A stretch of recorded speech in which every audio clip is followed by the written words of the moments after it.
Hello YouTube, dans une précédente vidéo je vous avais présenté donc ce compteur Gégère de fabrication russe qui est plus un détecteur en fait qu'un compteur puisqu'il ne propose pas de compter réellement les événements détectés.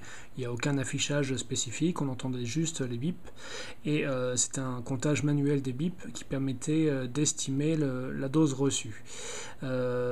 Suite à ça, j'ai décidé d'acheter un autre modèle. J'ai regardé un peu ce qui se faisait, donc il y a beaucoup de choses très chères.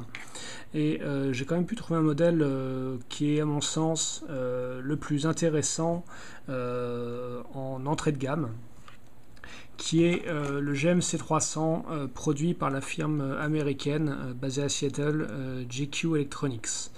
Donc il s'agit d'une production semi-artisanale, hein. On n'est pas sur des choses produites en usine, mais sur des choses faites, c'est un peu du custom. Quel est l'intérêt de ce compteur? Déjà il propose un affichage, donc on va pouvoir véritablement compter les impulsions et si on le souhaite mesurer l'équivalent en sieverts, ce qui n'a aucun intérêt avec un compteur Gégère quand on ne sait pas ce qu'on mesure. Donc moi je m'intéresse surtout à la valeur exprimée en CPM, en coups par minute. Parmi les fonctionnalités, on va allumer, voilà. Donc c'est contrôlé par microprocesseur. Il y a un compteur, il y a un tube Gégère à l'intérieur qui est légèrement moins sensible que le SBM20 présent dans la plupart des compteurs russes, mais ça ne joue pas forcément à beaucoup. Et les fonctionnalités quand même l'emportent sur la sensibilité. Ça reste quand même très sensible, hein, puisque c'est capable de mesurer la radioactivité à des niveaux vraiment faibles, surtout si on fait des mesures longues. Si on s'intéresse uniquement à la dimension sécuritaire apportée par un compteur Gégère, c'est tout à fait parfait pour vérifier si un objet est radioactif. Et si on veut vérifier que la nourriture est radioactive ou non, de toute façon un compteur Gégère n'est pas du tout le bon appareil qu'il faut utiliser. Il faut utiliser des matériels beaucoup plus sensibles, de la scintigraphie, etc. Donc qu'apporte ce compteur? Donc un affichage déjà avec la courbe, avec l'évolution dans le temps des comptes mesurés. Là il n'y a aucun objet radioactif proche du compteur Gégère, donc la courbe reste assez plate avec quelques détections quand même qui sont la radioactivité naturelle. On est sur, en général sur les conditions météorologiques ça varie entre 15 comptes par minute et une trentaine de comptes par minute. En général ça tend à augmenter quand il pleut. Pourquoi? Tout simplement parce que la pluie fait que les descendants du radon, un gaz radioactif naturellement présent dans l'air, se concentrent et ces descendants radon émettent des radiations.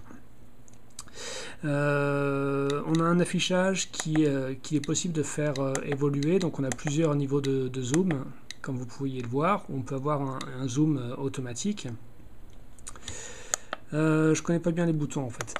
On a plusieurs modes d'affichage. Donc on peut avoir l'affichage par défaut qui est celui avec la courbe, ou alors on peut avoir le décompte en CPM affiché en gros.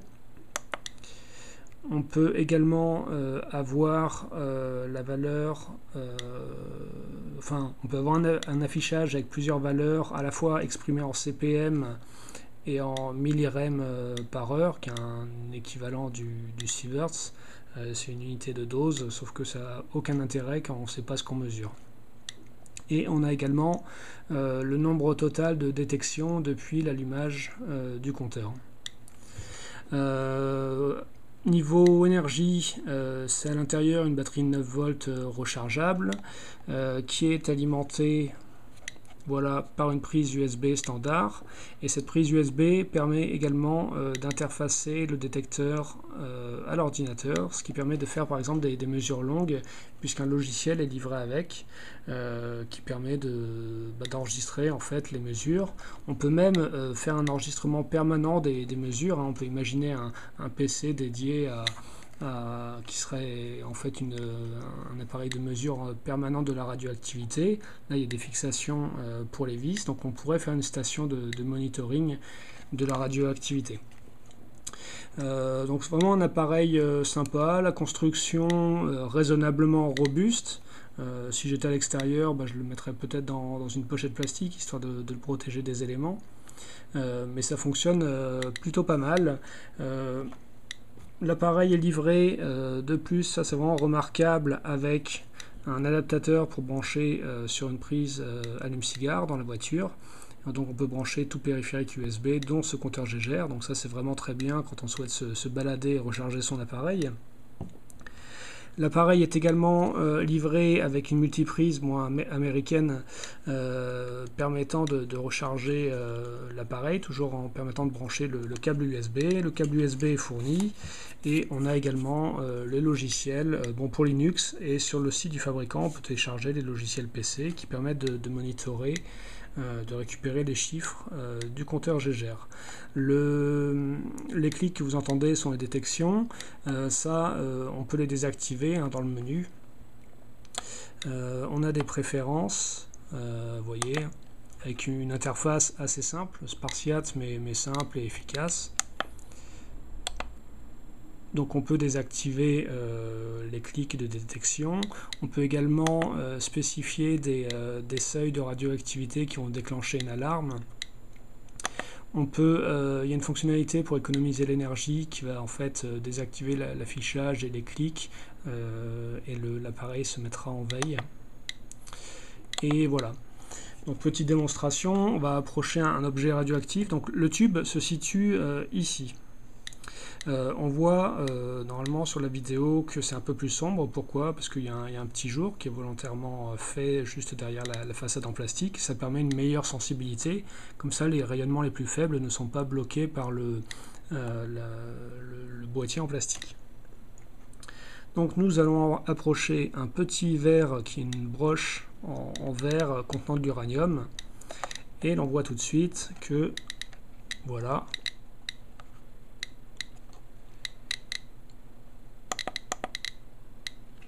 alors on va sortir du menu et on voit voilà le nombre de CPM. Donc on était avec un background de environ 20-30 CPM. Là on voit que ça augmente significativement. On peut regarder la courbe.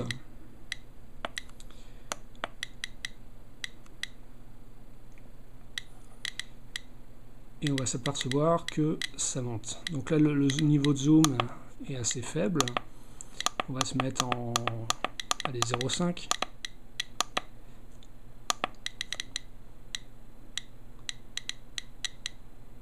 Et là on voit bien les détections qui s'affichent à l'écran.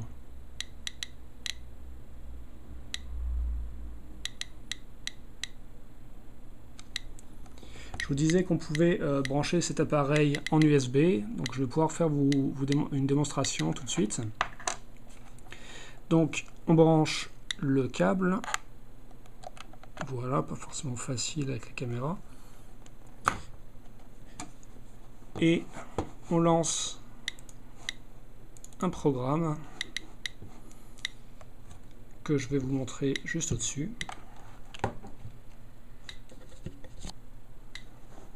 On s'assure que on est bien sur le bon port COM, voilà, et on débute le monitoring en temps réel. On va approcher notre source radioactive, histoire de bien voir, et on va voir l'évolution dans le temps de la radioactivité ambiante. Donc là le zoom est en auto, donc on va modifier ça. On va se mettre en 0,5 et ça sera davantage significatif. Bon, par défaut, l'affichage ne montre que les dernières 60 secondes, mais il est possible d'enregistrer les données pour avoir des mesures longues, par exemple sur 10 minutes pour des objets très faiblement radioactifs. C'est là où c'est intéressant, sinon on ne distinguerait pas la radioactivité ambiante de la radioactivité émise par l'objet. Et ce compteur GGR, si vous êtes intéressé par l'acquérir, vous vous rendez sur le site GQ Electronics.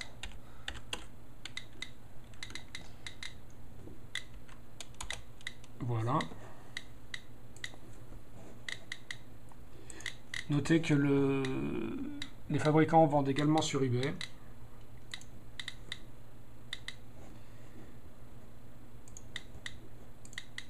et ce compteur GGR est à vous pour le prix de, en euros, 108 euros. Donc il faut compter 120, 130 euros en comptant le port. Voilà. Donc le service est très bien et c'est un matériel sympathique. Voilà, donc c'était une review du GQ GMC300, un compteur GGR, microprocesseur. Voilà, si vous avez des questions, n'hésitez pas.